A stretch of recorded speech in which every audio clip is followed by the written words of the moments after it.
लोकसभा निवडणुकीच्या पहिल्या टप्प्यातील 102 जागांसाठी आजपासून उमेदवारी अर्ज दाखल करता येणार। नितीन गडकरी उमेदवार असलेल्या नागपूर, सुधीर मुनगंटीवार उमेदवार असलेल्या चंद्रपूरसह रामटेक, भंडारा, गडचिरोली या मतदारसंघांचा पहिल्या टप्प्यात समावेश। 19 एप्रिलला मतदान। उदयनराजेंनी घेतली उपमुख्यमंत्री देवेंद्र फडणवीसांची भेट। दोघांमध्ये तब्बल 2 तास चर्चा। सातारा लोकसभेचा तिढा लवकरच सुटण्याची चिन्ह। उपमुख्यमंत्री देवेंद्र फडणवीस वर्धा जिल्हा दौऱ्यावर।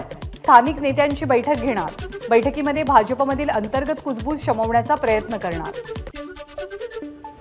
राष्ट्रवादी काँग्रेसच्या 2 गटांमध्ये ट्विटर वॉर। जनतेला खोटी माहिती दिल्याबद्दल माफी मागा। राष्ट्रवादी काँग्रेस शरदचंद्र पवार गटाची अजित पवार गटाकडे मागणी। आज उद्धव ठाकरेंचा बुलढाणा दौरा। जिजाऊ जन्मस्थळाला भेट देत सिंदखेड राजा इथे घेणार जनसंवाद मेळावा। कल्याणच नाही तर अनेक ठिकाणी कार्यकर्त्यांचा आग्रह असा आहे की जागा भाजपला मिळावी, तर त्यांच्याकडच्या कार्यकर्त्यांचा आग्रह आहे की जागा त्यांना मिळावी। मात्र पार्लमेंटरी बोर्डच याबद्दलचा अंतिम निर्णय घेईल। कल्याण मतदारसंघाबाबत गिरीश महाजनांची प्रतिक्रिया। उपमुख्यमंत्री अजित पवार खेडचे आमदार दिलीप मोहिते पाटील यांच्या भेटीला। पुण्याच्या राजगुरुनगर इथल्या निवासस्थानी दोघांमध्ये भेट। शिरूर लोकसभा मतदारसंघाबाबत चर्चेची माहिती। बारामती लोकसभेची निवडणूक लढवण्यावर विजय शिवतारे ठाम।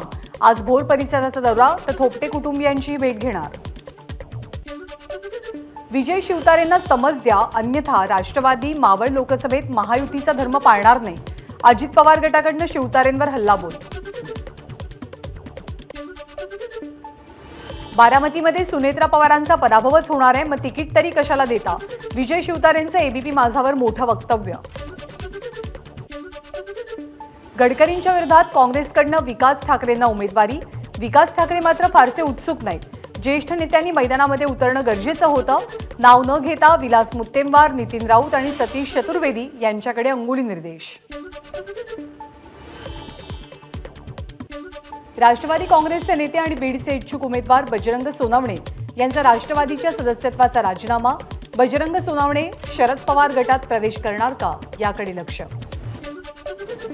धैर्यशील मोहिते पाटील यांची करमाळा तालुक्यातनं प्रचाराची सुरुवात। मोहिते पाटील प्रचारासाठी बाहेर पडल्यामुळे शरद पवार कुणाला उमेदवारी जाहीर करणार, याची उत्सुकता। चंद्रपूर लोकसभेतील भाजप उमेदवार सुधीर मुनगंटीवार यांचाही प्रचार सुरू। वरोरा तालुक्यातल्या भटाळा मंदिरात महाआरती करून प्रचाराची सुरुवात। लोकसभा निवडणुकीच्या पार्श्वभूमीवर प्रचार साहित्य तयार करण्याच्या कामांना वेग। नागपूरमध्ये मोठ्या प्रमाणात प्रचार साहित्याची निर्मिती आणि पॅकेजिंगच्या कामात मोठ्या संख्येनं महिला वर्ग व्यस्त। शाहू महाराज यांच्या सुनबाई मधुरिमा राजे यांनी सुरू केला शाहू महाराजांचा प्रचार। कोणत्याही अफवेवरती विश्वास ठेवू नका, विरोधकांना अजून उमेदवारच ठरवता येत नाहीये, मधुरिमा राजे यांचं वक्तव्य। उन्मेष पाटील यांचं तिकीट कापल्यामुळे नाराजी नाट्य। भाजपच्या महत्त्वाच्या बैठकीला उन्मेष पाटील गैरहजर राहिल्यामुळे भाजप कार्यकर्त्यांमध्ये त्यांच्या नाराजीची चर्चा। बारामती लोकसभा मतदारसंघासाठी आज सागर निवासस्थानी बैठक। हर्षवर्धन पाटील आणि देवेंद्र फडणवीसांमध्ये बैठक सुरू। सांगली मतदारसंघावरनं काँग्रेस आणि ठाकरे गटातला तिढा कायम। येत्या 2 दिवसात मुंबईतले काँग्रेसचे नेते सांगलीत येऊन भूमिका जाहीर करतील, तर दुसरीकडे उद्धव ठाकरेंची मिरजमध्ये सभा। माढा लोकसभेसाठी आता आघाडीतनं आणखी एका उमेदवाराचा दावा। पाणी चळवळीचे प्रफुल्ल कदम यांना माढा लोकसभेची उमेदवारी द्यावी, यासाठी विठ्ठल मंदिरासमोर मूर्तीला अभिषेक। अमित शहांसोबतच्या भेटीत राज ठाकरेंकडून 2 जागा मनसेला दिल्या जाव्यात असा प्रस्ताव, पण 1 जागा निश्चित, दुसरी जागा देणं कठीण असल्याचं अमित शहांकडून स्पष्ट। विधानसभेची चर्चा विधानसभा निवडणुकीच्या वेळीच करू। उद्धव ठाकरेंसोबत जे घडलं त्याची पुनरावृत्ती नको, राज ठाकरेंसमोर अमित शहांची स्पष्ट भूमिका। मनसे आणि महायुतीची चर्चा आता राज्य पातळीवर होणार। राज ठाकरे आज मुख्यमंत्री शिंदे आणि उपमुख्यमंत्री फडणवीसांना भेटण्याची शक्यता। महाविकास आघाडीची यादी उद्या जाहीर होईल। छाननी पूर्ण झालेली असून उद्या निर्णय घेतला जाईल, नाना पटोलेंची माहिती। नागपूर आणि रामटेक मतदारसंघात प्रत्येकी 400 उमेदवार उभे राहणार। इंडिया विरुद्ध ईव्हीएम मोहिमेतील सदस्यांचा निर्धार। काँग्रेस नेते सुनील केदार यांचाही मोहिमेला पाठिंबा। ज्योती मेटे शरद पवारांच्या राष्ट्रवादीत प्रवेश करणार।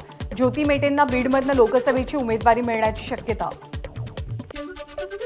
उद्या कोल्हापूरमध्ये छत्रपती शाहू महाराज यांची भेट घेणार संजय राऊत यांची माहिती.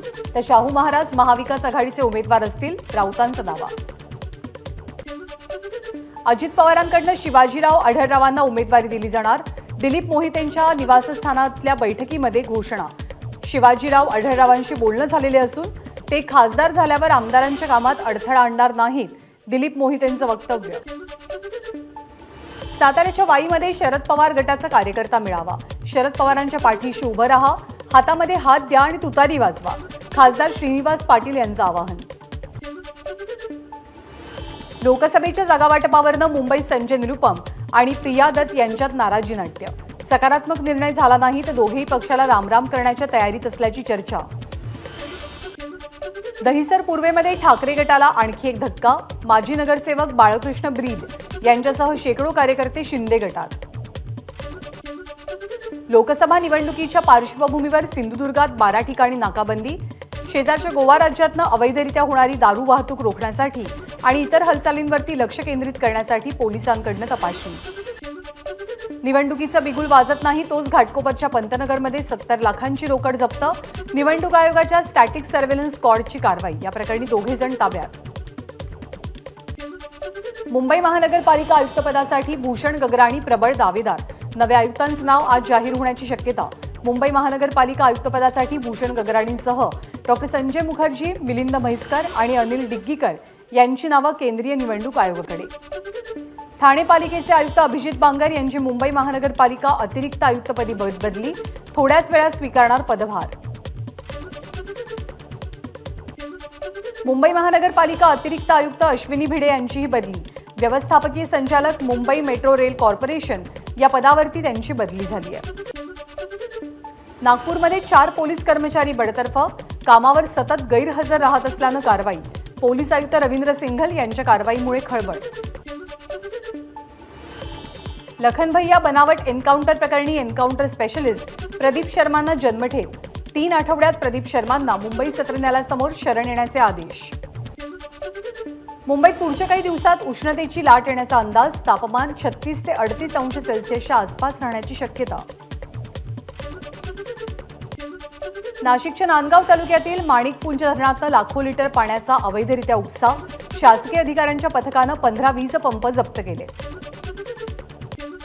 नाशिकच्या मनमाडमध्ये पाणी टंचाईच्या झळा. वागदर्डी धरण कोरडं पडण्याची शक्यता. शहराला महिन्यातनं एकदाच पाणी पुरवठा. पाण्यासाठी नागरिकांची नगरपालिकेच्या सार्वजनिक नळाकडे धाव. एबीपी माझा, उघडा डोळे बघा नीट.